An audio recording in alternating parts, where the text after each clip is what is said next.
And we're live. So, hello everyone that's watching. Probably just me. But anyway, hello. I'm Daniel from UtopiaofGeek, and this is the first in a fairly long series I'm going to be doing where I'm going to watch Doctor Who. You can probably hear the DVD in the background playing the menu to itself. And I'm going to watch it, and I'm going to sort of give a commentary. But it's not really a commentary in the fact I'm like, this shot was filmed here at this time and this happened. More of sort of my opinion on scenes and things.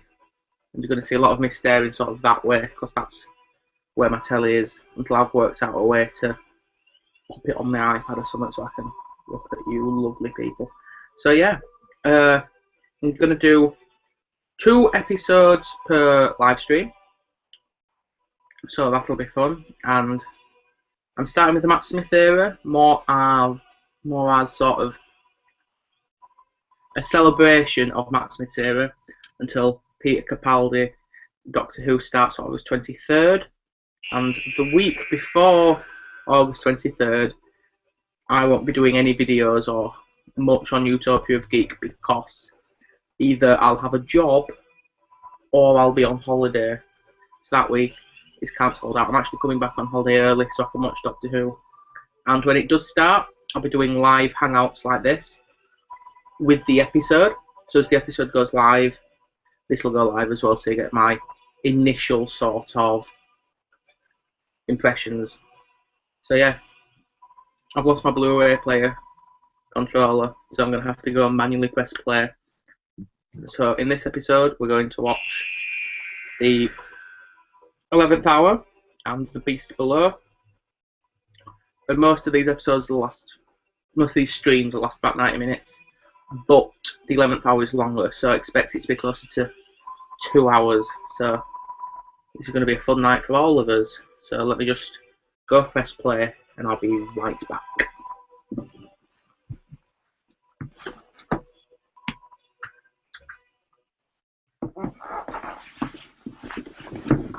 And I am right back.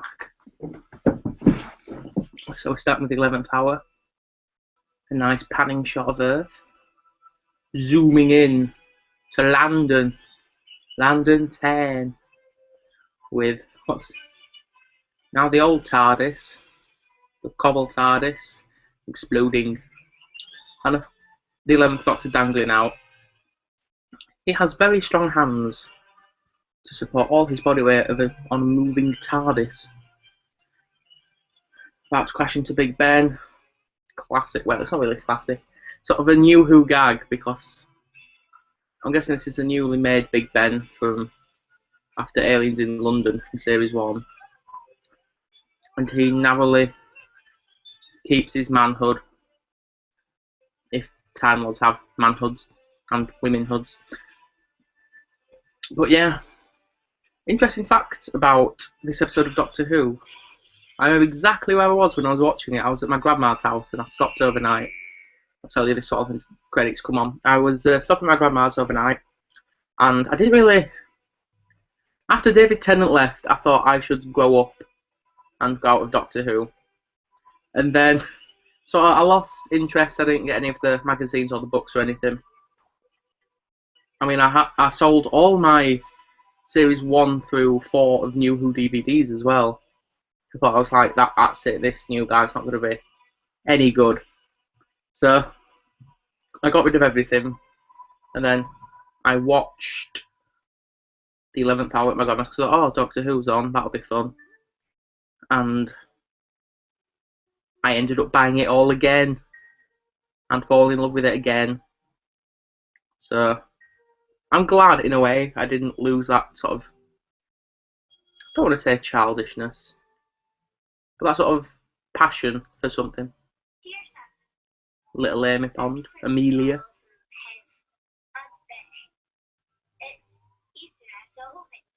And that thing was very near my birthday when this was first broadcast, because my birthday is typically either near or on Easter Sunday.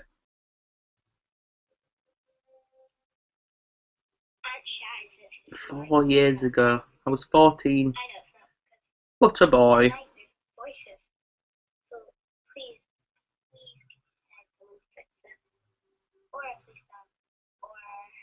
A policeman.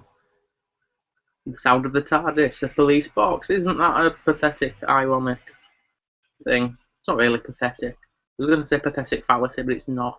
I'm blabbing.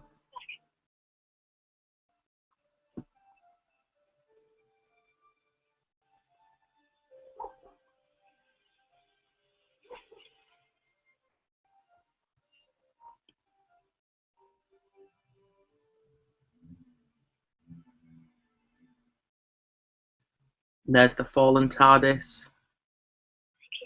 You're welcome, Amelia. This man's just going to screw up your life. I've just realised I'm totally spoiling this for anyone who's not seen. I'm assuming you've all seen these episodes. So, disclaimer now, like, sort of 6 minutes into the broadcast, it will be spoilery. Can I say that Amelia has the world's brightest torch? Yellow TARDIS smoke, yellow, yellow TARDIS smoke. Could be Q1 particles, but yellow TARDIS smoke. It's convenient that grapple hook latched onto a bucket, and the bucket was well grounded. Oh, a hand. Another hand. The mad stare of Matt Smith.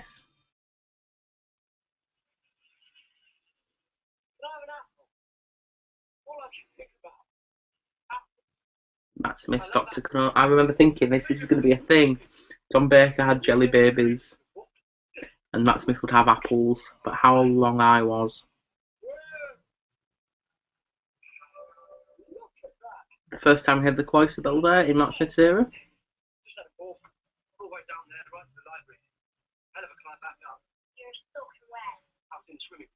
You said you were in the library. Are you the policeman? Why? Did you call a policeman? Did you come and let the cracks know what? The cracks. The whole sort of thing of Matt Smith's era, a crack.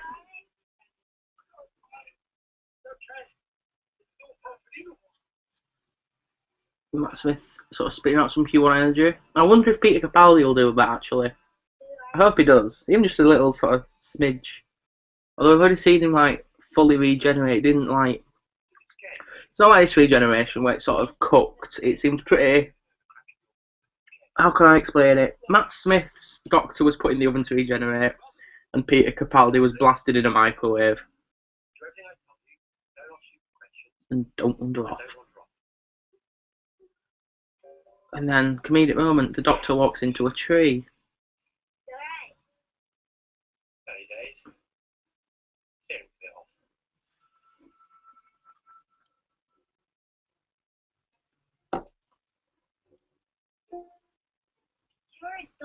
Why does your box say police?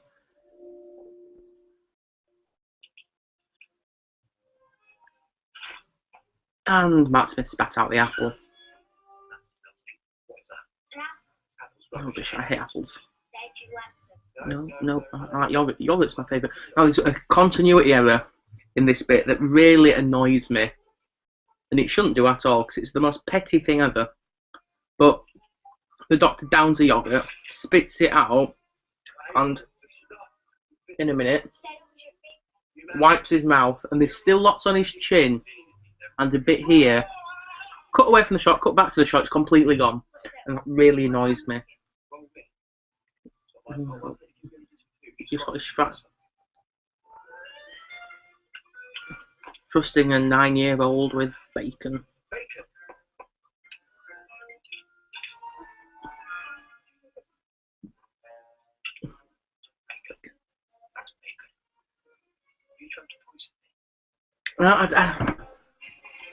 As much as I love this food sequence, there's, apart from the fact to show that it's totally different from David Tennant's Doctor, bad beans. There's literally no reason for this. It adds nothing at all. And he's just broken a plate, so the Doctor has Greek influences.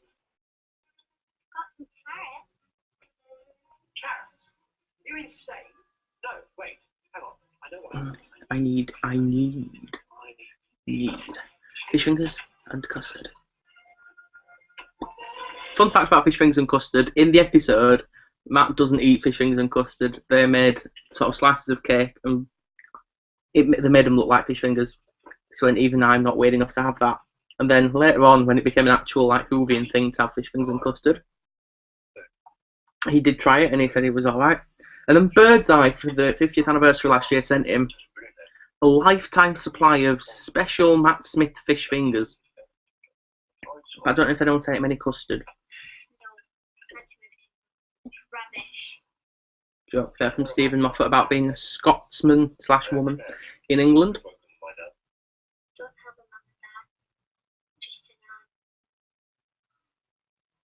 I don't even have an arm.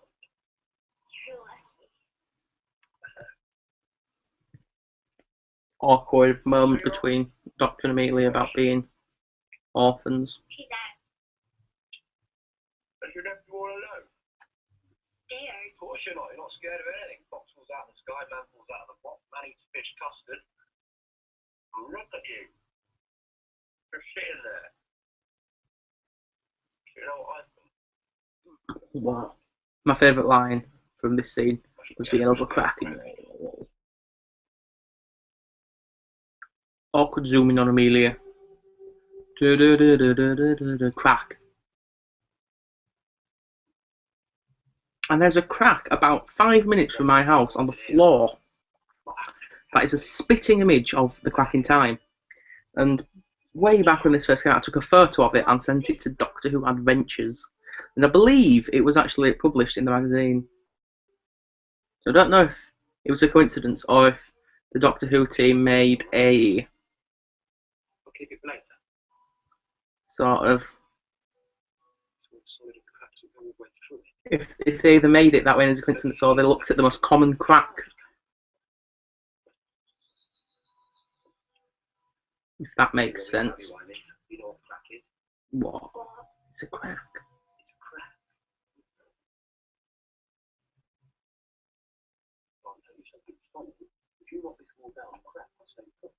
Crack isn't in the wall.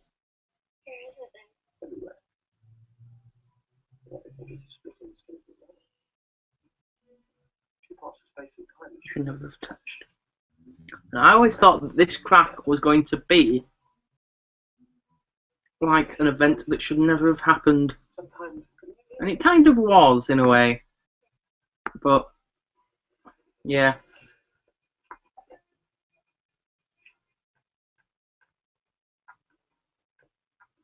I know what I'm on about.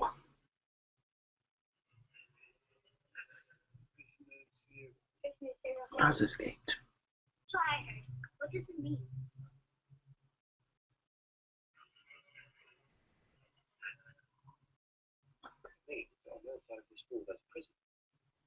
Prison. What? Need a bit of war. Yeah, we worked it all the way. With that, it'll snap itself shut. Or what? You know, grown-ups tell you everything's going to be fine, and you think they're probably lying to make you feel better. Yeah. Everything's going to be fine.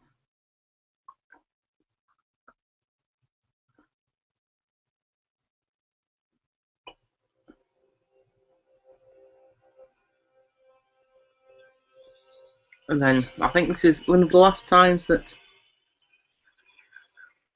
the Sonic's used. Well, pretend Sonic. And the smile opens. Zero has escaped. I think that's the campest Matt Smith ever been in this. Hello? And then a giant eye.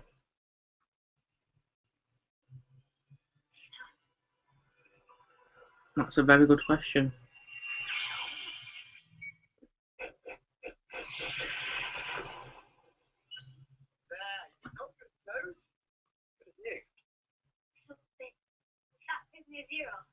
No, that was Prisoner Zero's guard. Zero's guard, whatever it was.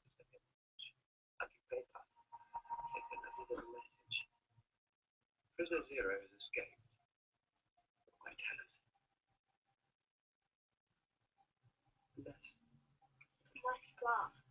Prisoner Zero came through here. Prisoner Zero escaped through here. It's probably really dull to watch, just me talk about Doctor Who, but I'm gonna make it a podcast as well, hopefully in the future of these. So that'll be fun.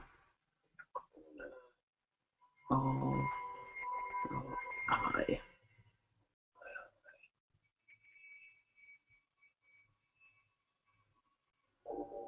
Cloister bell again. Who doesn't love a cloister bell? The big one on the inside house.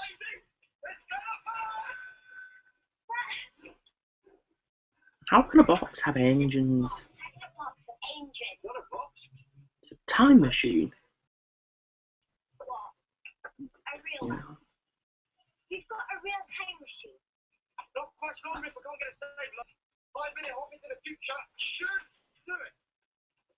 Can I come? Not say minute, not yet. 5 minutes. Give me 5 minutes. I'll be right back.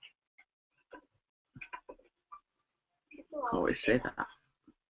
Oh. Oh yeah, by the way, I'm wearing my John Hurt shirt. Do I even look like people?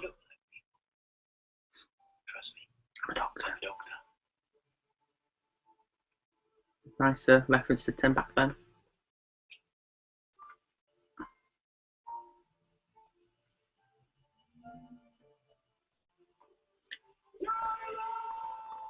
I think one of the things I really like about this episode is the fact that it's... How can I explain it? It was the first time since the revival that there's been like a whole new sort of team working on it, and no one from any past episodes, you know, like that were in that position of there. So, in many ways, I class Matt Smith's era and the Moffat era as well as New Who 2.0. And I think it goes in a very sort of different direction to David Tennant and Christopher Eccleston's eras, whereas they were more sort of sci-fi family dramas. Like, it was very family orientated. There was lots of families in the show. To Moffat's era, well, especially Smith's era, which is a lot more Doctor-centric and doesn't tend to focus on broader relationships as much. I mean, I know there was Amy and Rory, spoilers again, but there's nothing about this that makes me think that, you know, I had no desire to know about Amy's parents, and the fact that she just doesn't have them, like, fair enough, that's it. And I think Matt Smith's Doctor was a lot more fairy tale, and more of a fairy tale Doctor. Because, especially to Amelia, he is like this person who sort of just appears, leaves for such a long time, and then just comes back and assumes that everything will be alright.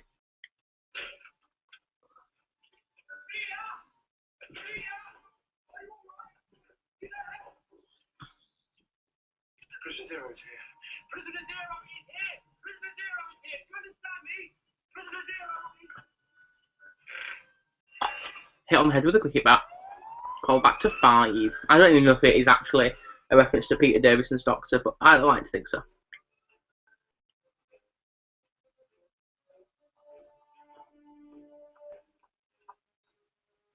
Beep, beep. And here, they can't call what our hospitals are as the NHS in England, National Health Service, but in Doctor Who they can't call it that for like copyright reasons or whatever. So it's known as the RHL, which I don't know what it stands for, the Royal Hope Legion or something, I don't know. Doctor.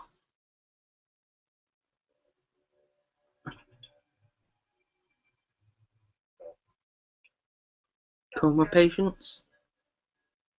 Olivia Colman, who is now one of the biggest actresses in the world with so many BAFTAs. She's brilliant in Broadchurch. I recommend you go watch Broadchurch if you haven't already. And she's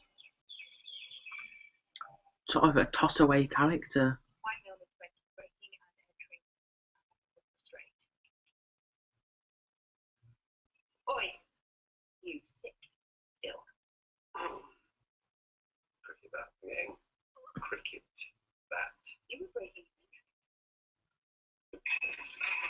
And Matt Smith handcuffed to a radiator. How most fangirls would be very happy with that outcome.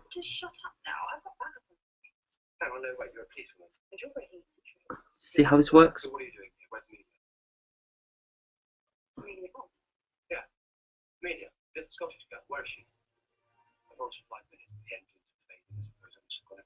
One thing I don't get right is Amy seems to have no idea who the Doctor is, even though her whole life has been about, fantasizing about this man.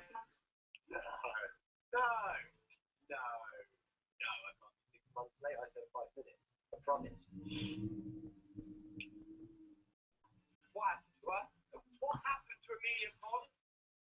Started seeing you in Harry. This guy knows something about Amelia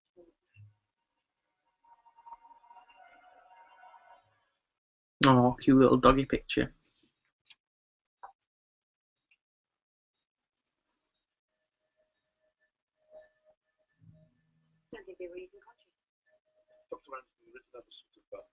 Thing. Yes, I know. Dr. Carver told me about your conversation. We've been very patient with you, Rory. You're a good enough nurse, but for God's sake, I've seen them. These patients are under 24-hour surveillance. We know if their blood pressure changes. There is no possibility that you could have seen them wandering about the village. Why are you giving me your phone? It's the camera too. It's a camera too. Because that's one thing that baffles, technology in Doctor Who. A lot of time. Stop now. Now. And the Doctor. Anyway. I need to speak to whoever lives in this house right now. I live here. Please. Yes, but this is where I live. You got a problem with that? How many rooms? On this floor, how many rooms on this floor count for me now? Why? Because it will change your life. 1, 2, 3, 4, 5. 6. Look. Look where? Exactly where you don't want to look, where you never want to look. In the look of your eye. Good close-up shot here of the corner of Karen Gillan's eyes. Oh, and there's a room. There's a room there. Who'd have thought it? A room. How is that possible?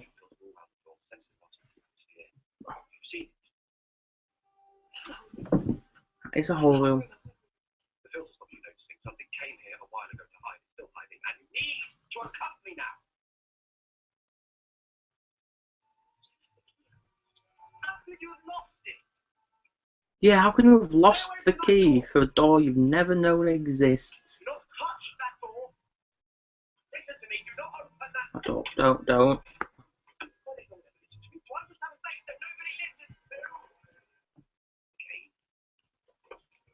Oh, again. Where is it? Still here. Now we're here. That's what you see in the whole room. What makes you think you can see it? Now, please, just get out. Still the blue at the end? Yeah. It's here. Must have rolled under the door. Yeah. Must have been where it was. Under the door and jumped onto the table.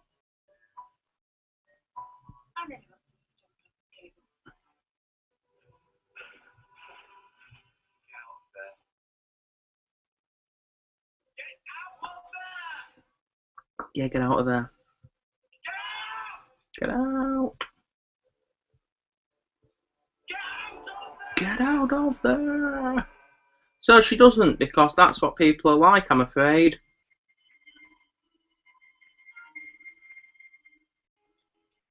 And then this weird, moment, which looks a lot like How can I explain it? Even though it's 4 years old, it looks fairly unreal now. So she looks at it. Run, run, run, run.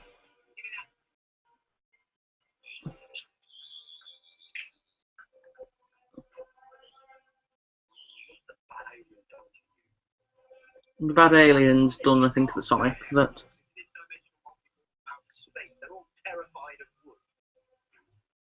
it can lock the door, but it can't take off a pair of cheap handcuffs.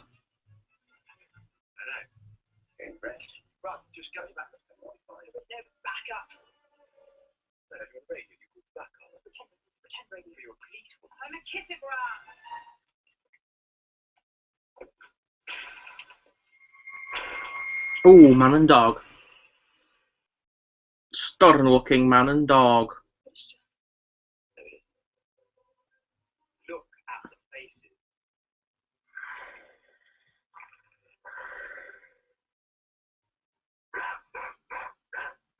That actor who does the barking is amazing at barking.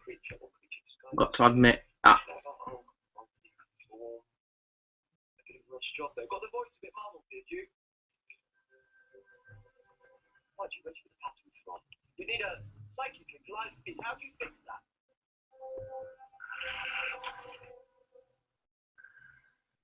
Dun dun dun dun dun dun dun dun.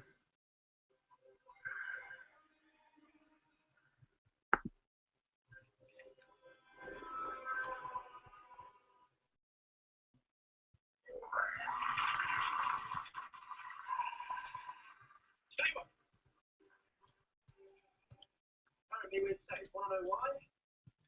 She sent them back. I didn't send them back up. I know that's a clever line to save our lives. Okay, yeah, no, Rebecca. And that's why we're safe. Alone we're not threatened you if we had backup, then you'd have to kill us. Prisoner Zero. That's the thing that annoys me as well. It's been there years, and yet the Atraxi have only just found them. The human residents will be incinerated. Incineration. Or the human residents will be incinerated. The human residents, or the human residents will be incinerated. Or the human residents will be incinerated.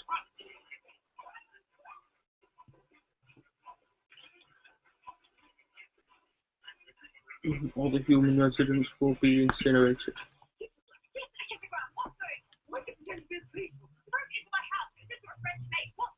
Is this all a French maid?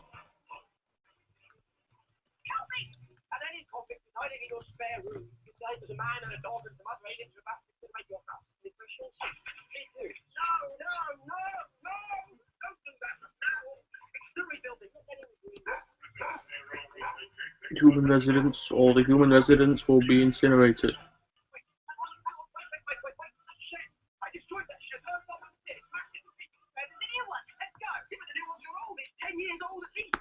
Dun dun dun dun. Time.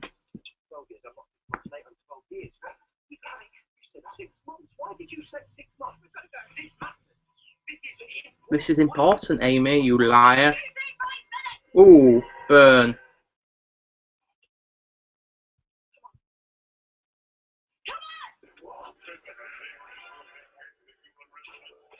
Two residents have been incinerated.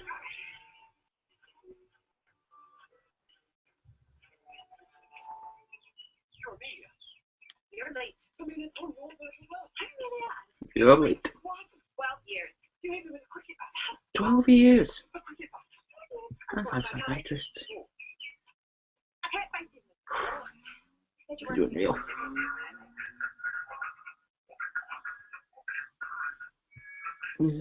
Prisoner Zero has admitted the human residents will be incinerated.